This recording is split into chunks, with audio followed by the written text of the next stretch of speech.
Alright, so we've all heard of triads before. In case you haven't, it's a chord that consists of 3 notes, the root, the third, and the fifth. And if you don't know what root, third, and fifth means, just Google Marty Schwartz. I'd love to help with that, but I'm no doctor, and you need help. As do I. I have played guitar for 13 years, and I am subpar at best, and I finally decided to take it to that next level. Enter triads. Tim Pierce talks about them all the time. He says that when the professionals go to solo, they're not picturing scale patterns, they're picturing triads. But how can that be, novices such as us might ask? If you're soloing, why the hell would you be picturing chord shapes? It makes zero sense, right? Well, I thought the same thing until I found this chart on Reddit last night. It's dumbed down to where Helen Keller's dog knows what's happening here, bro. Instead of locking you into a key like here's all the C triads on the neck like those YouTube guru course selling master shredder heathens do, it literally just says R. R stands for root, which can literally mean anything.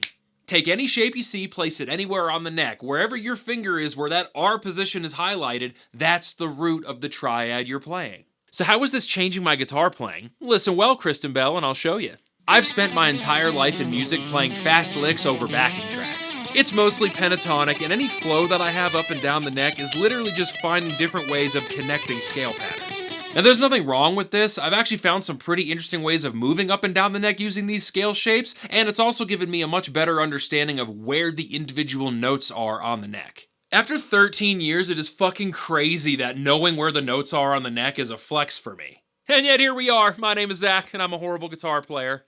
Regardless of that, last night when I was looking at that chart, and I'll put a link to that in the description, I couldn't help but think to myself, I should pick a chord progression and try to play it with as minimal movement as possible. And what I wound up on was F, C, D minor, B flat. That is a 1, 5, minor 6, 4.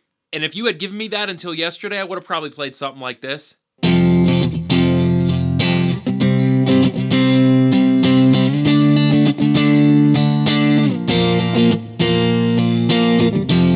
But instead, I sat down and I was really like, okay, here's the F I want to use, here's the C that I want to use. What are the closest grouped triads that I can find to make this thing actually sound like music? And before I knew it, I was playing this beautiful sounding progression where everything just seemed to flow into the next thing.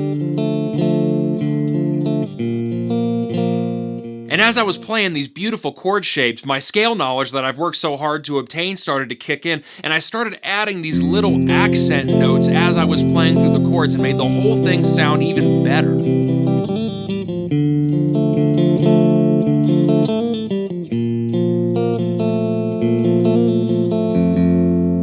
I know this is super remedial, I'm not breaking ground in any way here, but it was such a liberating experience. For the first time in my life, I was just playing music and I didn't sound like a wind-up scale monkey. No offense, Steve. It felt like I was playing real music and was being inspired in the moment. Now I'm sure that progression's been used a million times and I'm gonna get sued into the fucking pavement for even making this video. And in that case, joke's on you, homie. I don't own anything. Best of luck to you, your lawyer, and your cat, bitch. But how can the concepts I'm talking about help you solo? How does that make sense? Well, once you start to see the shapes on the fretboard, it strangely does start to make sense very quickly. True revelation moment. Play the full A major scale. Now you look at all the chords that are in that shape. Well, there's one right there. Oh, there's an A power chord.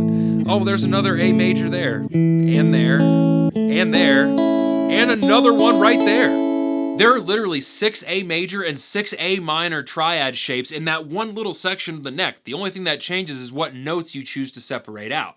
And that's just focusing on A. As you play through a scale, you're hitting A, B, C, D, E, W, right? Well, as the chords change throughout a progression, you can literally take those basic shapes that were in that chart, accent them around the notes as the progression goes by. And when you connect and accent those triad shapes, even with just a basic pentatonic scale, you now have a much more musical sounding approach to your playing. Writing becomes easier, learning by ear becomes easier, and picking up mad chicks with your elite level of being barely above garbage becomes easier. Or so I hear. I'm married and my wife is better than all those basic ladies of the night. As you're playing scales over a progression, being able to visualize not just the note that you're on, but also the third and the fifth around that note as the chords pass by, it just seems to open up so many doors as you're adding both rhythm and variety to your soloing.